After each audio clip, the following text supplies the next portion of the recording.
Oke, di video kali ini kita akan membahas geometri dua dimensi. Geometri dua dimensi dibagi menjadi tiga. Yang pertama ada segitiga, yang kedua ada segi empat, dan yang ketiga ada lingkaran. Yang pertama segitiga. Segitiga adalah bangun yang dibatasi oleh tiga ruas garis yang mempunyai tiga sudut. Perhatikan gambar berikut ini. Gambar di samping merupakan segitiga ABC yang dibatasi oleh ruas garis AB atau sisi C, BC atau sisi A, AC atau sisi B yang mempunyai tiga titik sudut, yaitu sudut A, sudut B, dan sudut C. Lambang sebuah segitiga biasanya dinotasikan dengan segitiga kecil. Jadi, segitiga ABC dapat ditulis dengan segitiga kecil ABC. Jumlah sudut-sudut suatu segitiga adalah 180 derajat. Jadi, sudut A ditambah sudut B ditambah sudut C sama dengan 180 derajat. Lalu selanjutnya, jenis-jenis segitiga. Jenis segitiga berdasarkan sisinya. Nah, segitiga yang pertama adalah segitiga sembarang. Segitiga sembarang adalah segitiga yang ketiga sisinya memiliki panjang yang berbeda.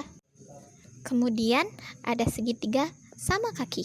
Segitiga sama kaki adalah segitiga yang memiliki sepasang sisi yang sama panjang. Lalu yang terakhir ada segitiga sama sisi. Segitiga sama sisi adalah segitiga yang ketiga sisinya sama panjang. Nah, tadi kan ada jenis segitiga berdasarkan sisi. Sekarang ada jenis segitiga berdasarkan sudut. Yang pertama ada segitiga siku-siku. Segitiga siku-siku adalah segitiga yang salah satu sudutnya 90 derajat. Selanjutnya ada segitiga lancip. Nah, bisa teman-teman lihat sendiri ya, segitiga lancip itu bentuknya lancip. Segitiga lancip adalah segitiga yang besar semua sudutnya kurang dari 90 derajat. Dan yang terakhir ada segitiga tumpul. Segitiga tumpul adalah segitiga yang besar salah satu sudutnya lebih dari 90 derajat. Jadi, teman-teman jangan sampai salah ya menentukan jenis-jenis segitiga berdasarkan sudutnya. Nah, setelah tadi kita sudah belajar tentang jenis-jenis segitiga, sekarang kita akan belajar tentang macam-macam garis pada segitiga. Nah, yang pertama ada garis tinggi. Garis tinggi adalah garis yang menghubungkan sudut dengan sisi di hadapannya secara tegak lurus. Nah, perhatikan deh gambar di samping.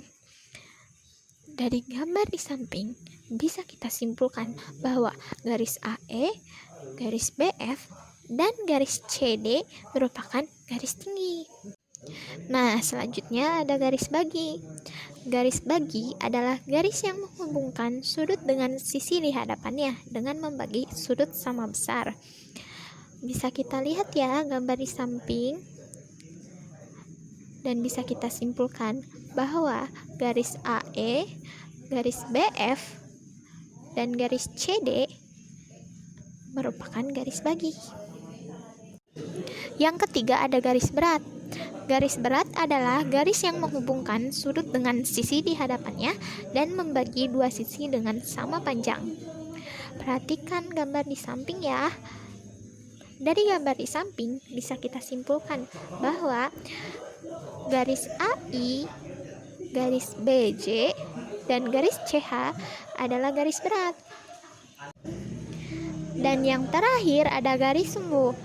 Garis sumbu adalah garis lurus yang menghubungkan satu titik pada segitiga dengan sisi di hadapannya dan membagi sisi tersebut menjadi dua bagian sama panjang secara tegak lurus. Coba deh perhatikan gambar di samping. Dari gambar di samping bisa kita simpulkan bahwa garis PX, garis YQ, dan garis SZ merupakan garis sumbu.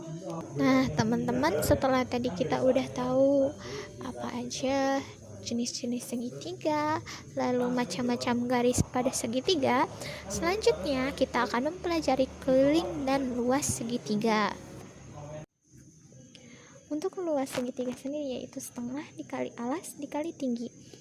Nah, alas dari segitiga itu yaitu garis A dan tingginya itu garis T.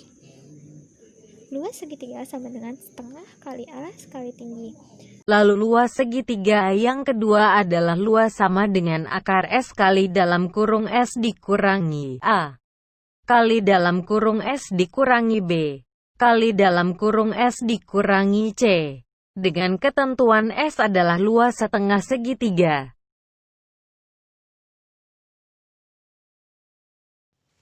Setelah kita belajar nih dan mengenal tentang segitiga, selanjutnya kita akan mengenal dan mempelajari segi empat. Segi empat adalah sebuah bangun datar yang memiliki 4 sisi dan 4 sudut. Jumlah keempat sudutnya adalah 360 derajat. Segi empat memiliki 6 jenis. Nah, jenis-jenisnya yaitu yang pertama ada persegi, yang kedua ada persegi panjang, yang ketiga ada jajar genjang, yang keempat ada belah ketupat, yang kelima ada layang-layang, dan yang terakhir ada trapesium. Yang pertama ada Persegi. Nah, ternyata persegi memiliki ciri-ciri. Nah, bisa kita perhatikan ya gambar di samping. Ciri-ciri yang pertama, persegi mempunyai 4 buah sisi yang sama panjang. Garis AB sama dengan garis BC sama dengan garis CD sama dengan garis DA. Yang kedua, persegi mempunyai 2 pasang sisi yang saling sejajar, yaitu garis AB sejajar dengan garis CD dan garis AD sejajar dengan garis BC. Yang ketiga, persegi mempunyai 4 buah sudut siku-siku yang besarnya 90 derajat. Keempat, persegi mempunyai 4 buah simetri lipat dan 4 simetri putar. Yang kelima, persegi mempunyai 2 garis diagonal yang saling berpotongan, tegak lurus yang sama panjangnya. Diagonal AC sama dengan diagonal BD, dan diagonal AC tegak lurus dengan diagonal BD. Dan yang terakhir, persegi mempunyai 8 cara untuk dipasangkan menempati bingkainya. Setelah kita mengenal ciri-ciri dari persegi, selanjutnya kita akan mengenal keliling dan luas persegi. Bisa kita lihat di dalam gambar. S dalam gambar tersebut merupakan sisi dari persegi. Untuk rumus keliling persegi sendiri yaitu S ditambah S ditambah S ditambah S sama dengan 4S. Untuk luas persegi sendiri, rumusnya yaitu S dikali S sama dengan S kuadrat. Selanjutnya, persegi panjang. Perhatikan gambar di samping ya. Dari gambar di samping, kita bisa melihat ciri-ciri dari persegi panjang. Ciri-ciri yang pertama, persegi panjang mempunyai 4 buah sisi dengan sisi-sisi yang berhadapan sama panjang. Garis AB sama dengan garis CD dan garis AD sama dengan garis BC. Yang kedua, persegi panjang mempunyai 2 pasang sisi yang saling sejajar. Garis AB sejajar dengan garis CD dan garis AD sejajar dengan garis BC. Ketiga, persegi panjang mempunyai 4 buah sudut siku-siku yang besarnya 90 derajat. Yang keempat, persegi panjang mempunyai 2 buah sumbu simetri lipat dan 2 buah simetri putar. Kelima, persegi panjang mempunyai 2 garis diagonal yang saling berpotongan, yang panjangnya sama. Garis AC sama dengan garis BD.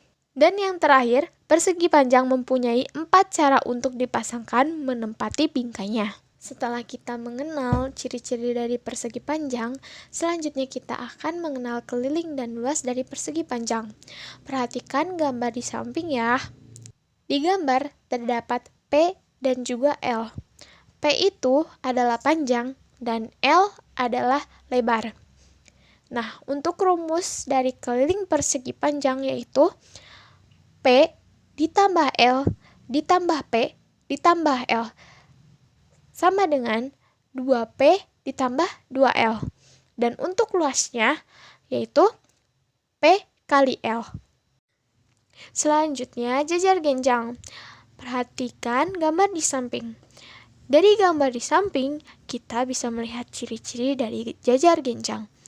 Yang pertama, jajar genjang mempunyai 4 buah sisi dengan sisi-sisi yang berhadapan sama panjang. Nah, garis AB sama dengan garis CD dan garis AD sama dengan garis BC. Kedua, jajar genjang mempunyai 2 pasang sisi yang saling sejajar. Garis AB sejajar dengan garis CD dan garis AD sejajar dengan garis BC. Yang ketiga, jajar genjang mempunyai 4 buah sudut dengan sudut-sudut yang berhadapan sama besar. Sudut A sama dengan sudut C dan sudut B sama dengan sudut D. Yang keempat, jumlah 2 sudut jajar genjang yang berdekatan adalah 180 derajat. Sudut A ditambah sudut B sama dengan sudut B ditambah sudut C sama dengan sudut C ditambah sudut D sama dengan sudut A ditambah sudut D sama dengan 180 derajat. Kelima, jajar genjang mempunyai 2 buah simetri putar tetapi tidak mempunyai simetri lipat. Keenam, jajar genjang mempunyai 2 garis diagonal yang saling berpotongan di titik O yang panjangnya tidak sama.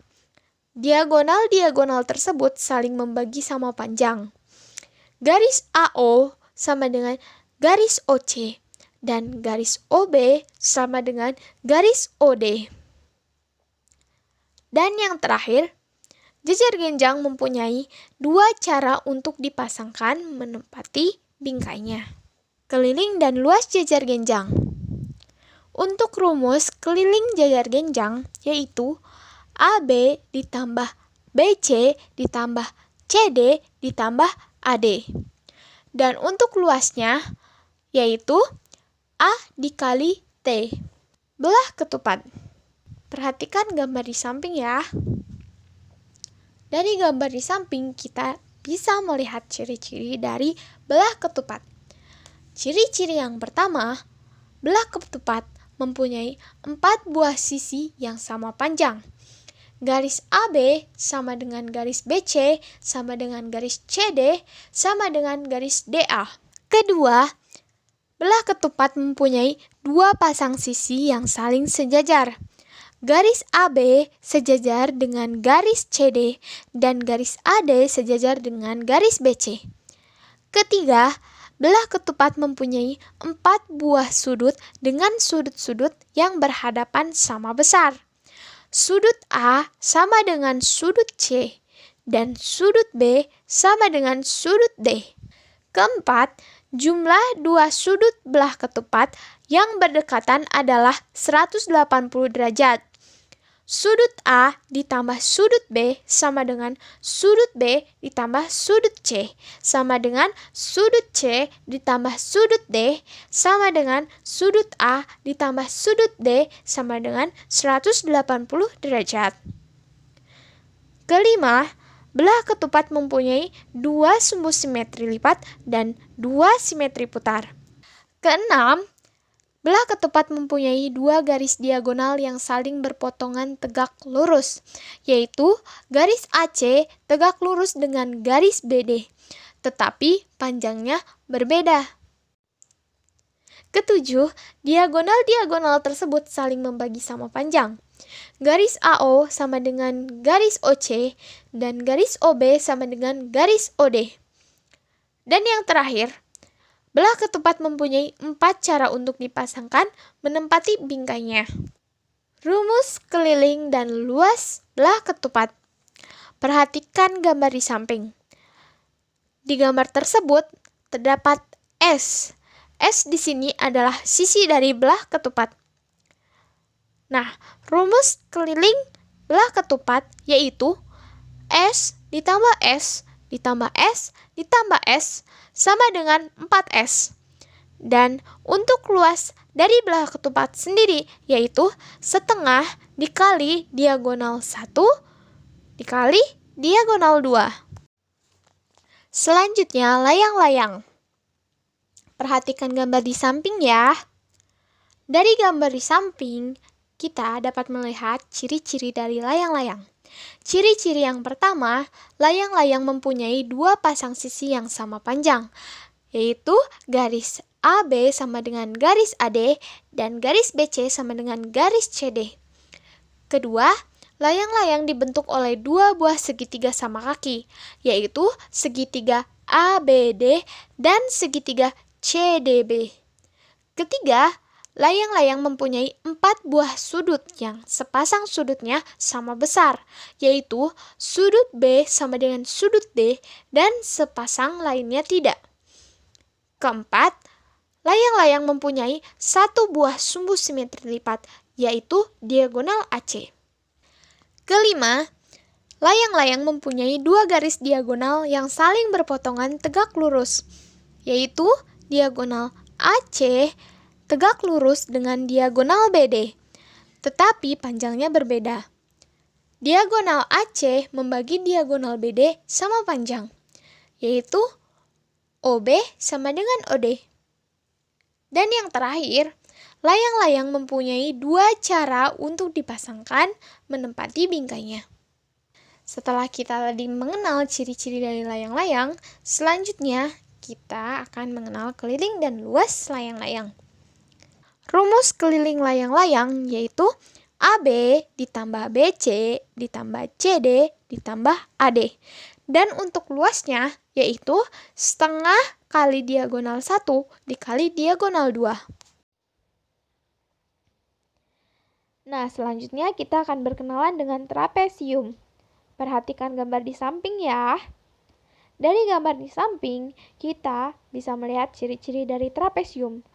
Yang pertama, trapesium memiliki sepasang garis sejajar, yaitu garis AB dan garis CD. Kedua, trapesium memiliki 2 diagonal, yaitu garis AC dan garis BD. Ketiga, trapesium diagonalnya sama panjang. Keempat, trapesium memiliki 2 pasang sudut sama besar, yaitu sudut A sama dengan sudut D dan sudut B sama dengan sudut D. Dan yang terakhir, trapesium memiliki 1 simetri lipat. Setelah mengenal ciri-cirinya, selanjutnya kita akan mengenal keliling dan luas trapesium. Keliling dari trapesium yaitu AB ditambah BC ditambah CD ditambah AD. Dan untuk luasnya yaitu setengah dikali AD ditambah BC dikali T.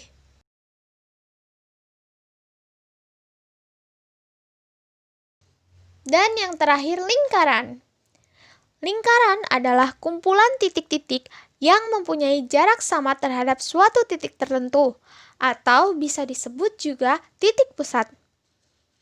Jarak tertentu tersebut dinamakan jari-jari. Perhatikan gambar di samping ya.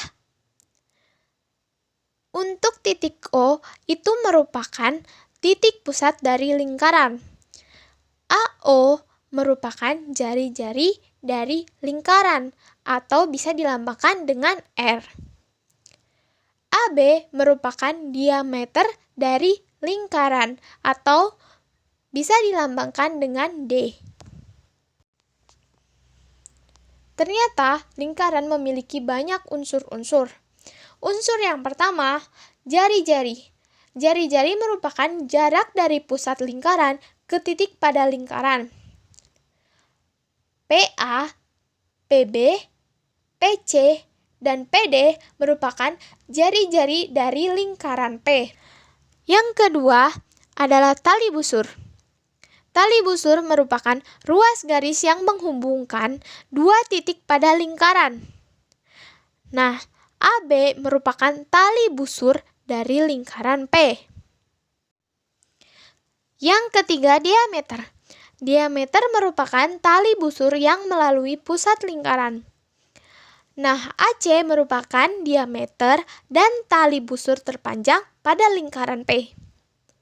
Yang keempat, apotema. Apotema merupakan jarak tali busur ke pusat lingkaran. EP merupakan apotema lingkaran P. Yang kelima, busur. Busur merupakan garis lengkung yang menghubungkan dua titik pada lingkaran. Busur merupakan bagian dari keliling lingkaran. Garis lengkung AB merupakan busur lingkaran pada P. Yang keenam, ada juring. Juring merupakan daerah yang dibatasi oleh dua jari-jari dan sebuah busur. Juring merupakan bagian dari luas lingkaran. Daerah PCD pada gambar merupakan juring lingkaran P. Dan yang terakhir ada tembereng. Tembereng merupakan daerah yang dibatasi oleh sebuah tali busur dan busurnya. Pada gambar, daerah AFB merupakan sebuah tembereng.